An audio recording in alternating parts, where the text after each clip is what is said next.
The year is 1954. A bustling Haneda airport in Tokyo serves as the gateway to a recovering nation, a crossroads of cultures. Amid the throng of travelers, one man stands out. He is Caucasian, impeccably dressed in a business suit, carrying a well-worn briefcase. He approaches the customs desk with an air of confidence, a routine traveler on another business trip. Nothing seems unusual at first. The officer takes the man's passport. He flips through the pages, his brow furrowing in confusion. The document looks official, but unfamiliar.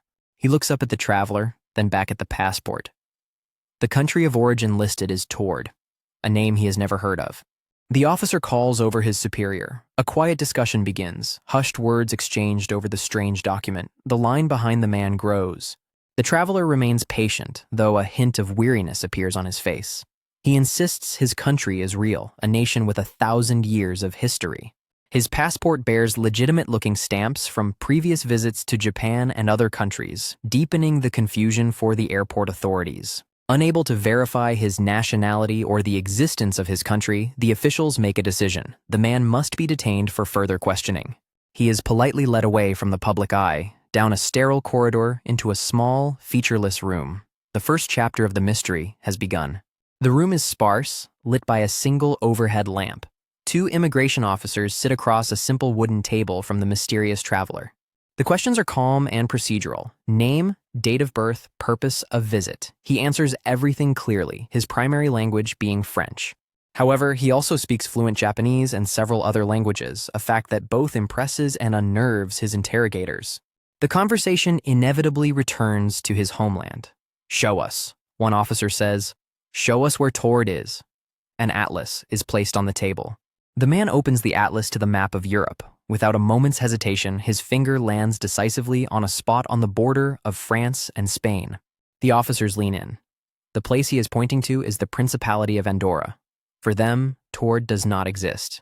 He becomes agitated for the first time. He insists that Andorra does not exist there, but that his beloved country of Taured has for a millennium. The officials are at a loss. Is this a prank, a mental health issue, or something far stranger? The man's conviction is unshakable.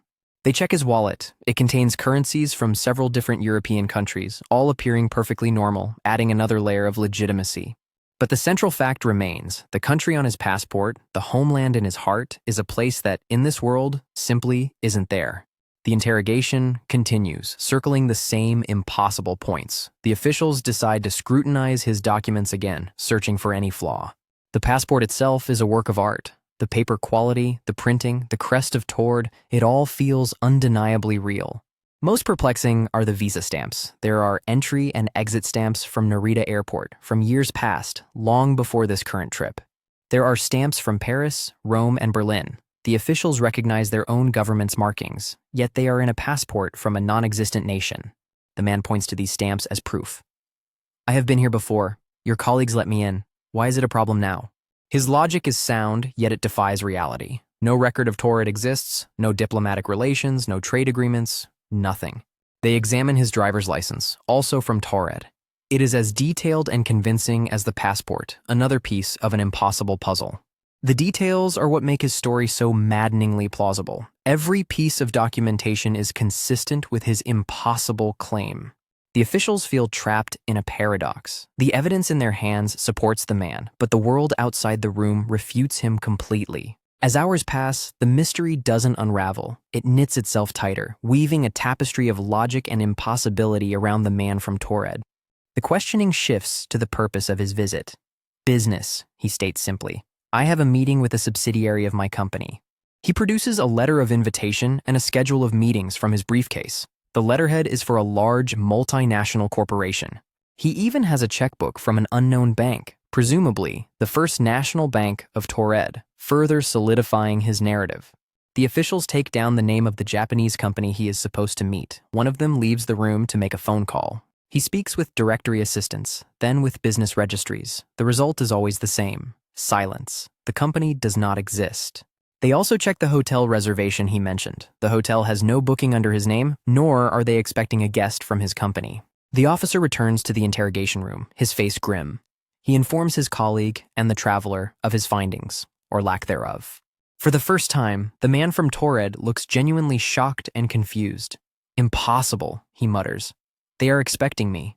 Every verifiable detail of his story, every external point of contact dissolves into nothing upon investigation. Only his personal effects remain. He is a man with a detailed past, a clear present purpose, and a paper trail to prove it. Yet, he is completely disconnected from the world he's in. Frustration mounts on both sides. The lead interrogator calls for a larger, more detailed wall map of Europe to be brought into the room. They unroll it and pin it to the wall. The colors are vibrant, the borders clear and defined by the standards of 1954. "Once more," the officer demands, his voice stern. "Show us your country! Show us Taured!" The room falls silent. The man walks slowly towards the map. He scans it, his eyes tracing the familiar lines of the Pyrenees Mountains between France and Spain. His finger rises again, landing on the same spot as before, but this time his expression is not of confidence, but of anger and disbelief. "This map is wrong," he exclaims, his voice rising. "What is this place, Andorra? It should not be here. This is Taured." He argues passionately, describing the geography of his homeland, its rivers, its mountains, its capital city. It's a vivid, detailed description. The officials listen, stone-faced. The man's distress appears genuine. He seems to be a man whose entire world has been rewritten without his consent. He is not just a traveler with a fake passport. He is a patriot of a phantom nation, a citizen of nowhere. The stalemate is absolute. The evidence of his senses is pitted against the established reality of an entire planet. There is no path forward. Night has fallen over Tokyo. The interrogation has yielded nothing but confusion. The officials are exhausted and out of ideas. A decision is made. They cannot hold him in an airport cell indefinitely, but they cannot release him. A temporary solution is needed. They will place him in a nearby hotel for the night. It's a compromise, a way to pause the impossible situation until morning. The man from Taured, looking tired and resigned, agrees. He is escorted from the airport under the cover of darkness. They arrive at the hotel. He is taken to a room on a high floor. The room has only one entrance and one window. The officials check the window. It's a sheer drop of many stories to the street below, and it is locked securely from the inside. His personal belongings are confiscated for safekeeping and locked away back at the airport's security office. He is left with nothing. Before leaving him for the night, they offer him a meal. He eats quietly, a solitary figure in a strange land. The officials leave the room, locking it from the outside. 2 guards are posted in the hallway, with explicit orders not to move. The door is sealed, the window impassable, the man inside is under constant watch. There is, seemingly, no way out. Morning light breaks over Tokyo. The senior official arrives at the hotel to resume the impossible interrogation. He approaches the guarded room. The 2 guards are still at their posts, reporting a quiet night with no disturbances. Confident their subject is secure, the official uses his key to unlock the door. He pushes it open, expecting to find the man waiting. The room is empty. The bed is neatly made, as if it was never slept in. There is no sign of the man from Taured. The officials rush in, their faces a mixture of confusion and alarm. They check the small bathroom. It's empty. They turn their attention to the window. It is still locked from the inside, the latch firmly in place. Escape from here was impossible. The guards are questioned again, more intensely this time. They swear on their honor that no one entered or left the room all night. A search of the room yields no clues, no hidden panels, no secret passages. It's just an ordinary hotel room. The man had been in a sealed container, a locked room, on a high floor, with 2 guards outside. And yet, he was gone. He had vanished into thin air, leaving behind only an impossible mystery and a room full of bewildered officials. The baffling disappearance from the hotel room is only the beginning. The senior official, now deeply unsettled, rushes back to the airport. His last hope for an explanation lies with the man's belongings, which were securely locked away in the airport's security office. He arrives at the office and demands access to the locker where the items were stored. The on-duty officer confirms it has been sealed since the previous night. The heavy metal door of the locker is unlocked. The official peers inside, expecting to see the briefcase and the infamous passport. The locker is completely empty. The briefcase, the passport from Taured, the currency, the business papers, everything is gone. This is a new level of impossibility. The man vanished from a locked room, and his possessions vanished from a locked safe.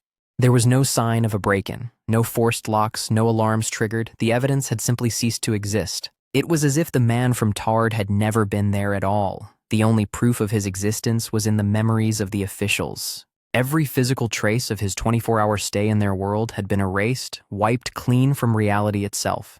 The mystery was no longer about a man from a strange country. It was about a fundamental breach in the laws of physics and logic.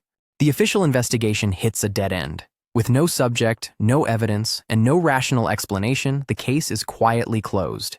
But the story doesn't disappear. It leaks out, passed in hushed tones through the ranks of law enforcement and airport staff. It becomes an urban legend, a ghost story for the modern age, the tale of the man who stepped into our world from somewhere else. Theories begin to form. Was he a time traveler, accidentally arriving in the wrong year, his documentation subtly out of sync with history? Or perhaps he was a visitor from a parallel dimension, a universe almost identical to ours, but with one key difference: the existence of Taured. In his reality, Andorra might be a fictional place, a geographical error on a faulty map. His confusion would have been as genuine as the officials. His disappearance, then, could be his reality reasserting itself, pulling him and all traces of his existence back to where they belonged. More skeptical minds suggest an elaborate, masterful hoax designed to embarrass the authorities. But to what end? And how was the escape executed? The vanishing act from a sealed room and a locked safe defies any conventional explanation, lending more credence to the extraordinary theories. Without proof, these are all just speculations, flickering candles of thought in the profound darkness of an unsolvable case. Years turn into decades. The officials involved have long since retired or passed away, taking their first-hand accounts with them. The Haneda airport of 1954 is gone, replaced by a modern superstructure. The hotel has likely been renovated or demolished.